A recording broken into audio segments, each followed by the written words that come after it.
Continuing on from question 2 of the first passage of Reading Comprehension Drill Set number 6 over at lawhub.lsac.org, we still have our upfront highlighted sentences on the left to provide overall context if necessary, and we're going to read the question stem and highlight its specific reference, subject, and location if one is presented. So the author implies that liberal legal historians believe that British feminists withheld support from laws restricting women's working hours for which one of the following reasons. So we're focused on the liberal legal historians and why they believe that British feminists withheld support from laws restricting women's working hours. So we should hopefully remember that, and we can see it from our upfront highlight, that the liberal legal historians are discussed in this opening paragraph. So I'm going to just focus on what they had as a statement regarding why British feminists withheld support from laws restricting women's working hours. And so if we come to right about here, we read, women and children were the first beneficiaries of maximum hours restrictions that would eventually spread to men as well.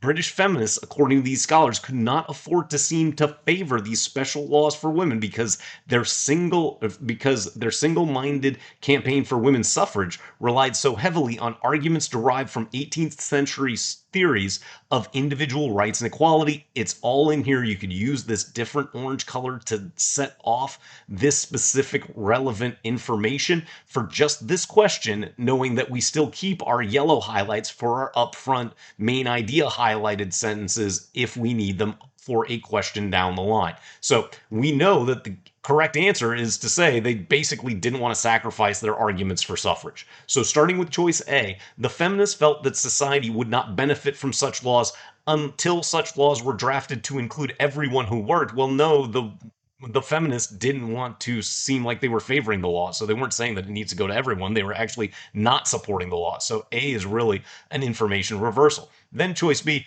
the feminists feared such support would undermine their arguments in favor of women's suffrage. Ding, ding, ding. That's our correct answer. And that's how you can go much more briskly through this problem, is just knowing, hey, B matches exactly what we just highlighted in orange. And you may, if you're aiming for a 165, 170 plus, not even really look in as great of detail as we're going to go through C, D, and E here for the purposes of this video. So thank you for watching this MyGuru LSAT Reading Comprehension Problem Explanation video. If you enjoyed the tips that it contains, please consider subscribing to the channel or becoming a member for early and exclusive access to additional practice problem explanation videos using official problems over at lawhub.lsac.org. But for now, let's get back to this explanation. Choice C, the feminists were unaware of the contributions such laws could make to improving the quality of life of women workers. Well, no, they weren't unaware of them. They know that it already happened. They just don't want to seem like they're supporting it because then it would potentially undermine those other arguments for suffrage. So goodbye to choice C. Then choice D, the feminists believed that the enfranchisement of women was the quickest way to prevent the exploitation of women workers. Well, we don't know that. That's going to require additional information about how we prevent exploiting women workers. So goodbye to D. It's just not what's in that orange highlighted excerpt that we just made. And then choice E, the feminists feared that special laws for women, however beneficial, would be a prelude to other laws that restricted women's rights. We're not talking about other laws that restricted women's rights. Again, something that you might make an unsupported assumption about if you didn't highlight what we did in orange. But of course, choice B is the correct answer, matches exactly what we identified in that first paragraph, and you might have reached that conclusion yourself earlier in your own process when working through question 3 of Reading Comprehension Drill Set 6 over at lawhub.lsac.org.